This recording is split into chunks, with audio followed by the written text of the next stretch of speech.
professor é afastado após contar a alunos que se prostitui à noite como travesti. Um professor do 8º ano do ensino fundamental foi denunciado por pais e alunos de uma escola no interior de São Paulo por expor sua vida pessoal como travesti em sala de aula para alunos de aproximadamente 12 anos. As falas foram gravadas por estudantes na última segunda-feira e divulgadas pelo jornal local Assis City. Após a denúncia, o professor foi afastado de suas funções. Pode voltar para mim, Bruno? Olha que loucura, né? Eu dei uma analisada nesse caso e, de fato, 8º ano são alunos de 12, 13 anos. É bizarro, mas já como se já não fosse bizarro o suficiente, o professor, ele chegou a dizer o seguinte para os alunos: algum de vocês tem problema com travesti? Porque se vocês tiverem, a gente resolve na Gillette. É literalmente um professor ameaçando mutilar alunos com Gillette. Porque tem todo aquele estereótipo, né, de que o travesti, ele anda com Gillette por aí para se defender da homofobia. E, no caso, os homofóbicos que ele, marmanjo, quer atacar com uma Gillette são crianças de 12 anos, né? É impressionante. E ele ainda fez pior. Ele disse que ele se prostitui como travesti porque a escola não paga bem o suficiente. Então, ele precisa se prostituir. Entre outros absurdos. Se vocês jogarem essa matéria aí no Google, vocês conseguem ler tudo e vocês vão ficar de cabelo em pé. Porque é muito bizarro, principalmente você vê que isso está acontecendo numa escola do interior de São Paulo, né? Se fosse, sinceramente, uma escola pública na capital, nem me chocaria tanto, porque São Paulo é uma capital muito difícil. Tem muito maluco em São Paulo. Mas no interior, cara, isso é assim, eu cresci no interior de São Paulo, né? Eu cresci em Itatiba, nunca tive problema nenhum com o professor. Na verdade, eu passei por várias escolas evangélicas, tinha muito naquele interior. Então, me surpreende ver isso dentro de um interior. E eu acho que isso prova tudo aquilo que a gente fala, corrobora para tudo que tem acontecido recentemente com o novo Plano Nacional de Educação, com a CONAI, com aquele livrinho, O Avesso da Pele, que estavam colocando nas escolas.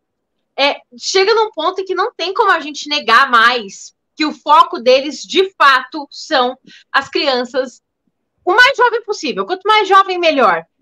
Então, eu quero passar a palavra para o Felipe. Amigo, o que você tem a dizer sobre isso? Olha, eu sinceramente não me surpreendo nada do que esse travesti falou, né? Já faz um tempão aí que a gente consegue ver na internet diversos militantes trans, falando em alto bom som que querem destruir a família, né? A família tradicional. Né? Tem até aquela que ironizou, que estava na palestra lá, falando: vocês querem destruir a família? E ele fala: sim, queremos mesmo. Então, não é nenhum mistério, né? E, assim, é um questionamento que precisa fazer, né? Principalmente em concurso público para a entrada de professores, né? Qual a porcentagem hoje de um possível trans entrar numa escola pública que não seja um militante esquerdista, que seja pautado ou, de certa forma, seja, digamos assim, uma vítima do contágio social que está acontecendo ultimamente, né?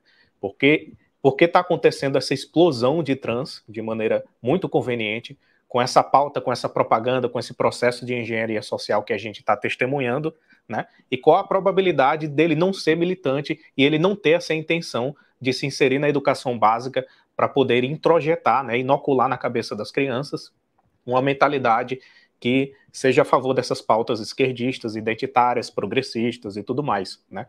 Então, qual é a probabilidade dele não ser militante, né? E quando a gente muitas vezes fala, né, nós da direita falamos contra a educação sexual nas escolas, muitas vezes tem muitos militantes esquerdistas que condenam a gente: mas tem pessoas que precisam desse tipo de educação até para prevenir relação sexual sem preservação, esse tipo de coisa, sem preservativo. E quando a gente fala contra a educação sexual nas escolas, a gente está falando contra isso, porque a gente sabe que é um vetor que possibilita esse tipo de militância dentro de sala de aula, né? Simplesmente inoculando nas crianças. A gente sabe que com o financiamento, com o subsídio desse tipo de educação sexual, é esse tipo de coisa que as crianças vão escutar. E é uma coisa que as autoridades precisam refletir também a respeito disso. Se isso não fosse filmado, até quando isso continuaria, né? Até quando esse professor ia falar esse monte de abobrinha, né? Simplesmente ameaçando as crianças, falando esse tipo de bobagem, né? E se aconteceu alguma vez, significa que aconteceu outras vezes, né? Esse professor falou outras besteiras e provavelmente estava utilizando a sala de aula como um palanque político para falar esse tipo de coisa, né? E a esquerda, como sempre, ela vai ser a favor desse tipo de coisa, porque é uma incoerência, faz parte do pensamento dialético da esquerda, né? A contradição. Tanto é que eles acham que não tem nada demais uma criança, né, de 12 anos de idade escutar esse tipo de coisa, e ao mesmo tempo, quando se trata de um marginal de 17 anos ali, quando a gente defende a redução da maioridade penal, eles acham que tá novo demais para poder ser condenado como adulto. Ou seja, uma criança, ela deve ser tratada como adulta para escutar esse tipo de abobrinha, esse tipo de besteira esquerdista e progressista, né, mas um marginal ali à beira dos 18 anos não pode ser tratado como adulto para ser condenado como adulto, né? E aqui fica o questionamento final, né? Se fosse um professor que fosse cristão ali, pregando o evangelho, de certa forma, usando a sala de aula para isso, né? Qual seria a reação da esquerda no geral, da grande mídia, né? E por que isso não está sendo tão alardeado? E olha que foi gravado, né? Para você ter acesso ao conteúdo integral do Fio Diário, é fundamental que você assine agora a plataforma e aproveite as condições que a gente tem promocionais para você ter todos os acessos aos programas. Adrilho sobre tudo, Marco Antônio em Direita, Além do Ponto G, entrevistas com personalidades nacionais e internacionais, óbvio, Show da Manhã e várias outras atrações do Fio Diário.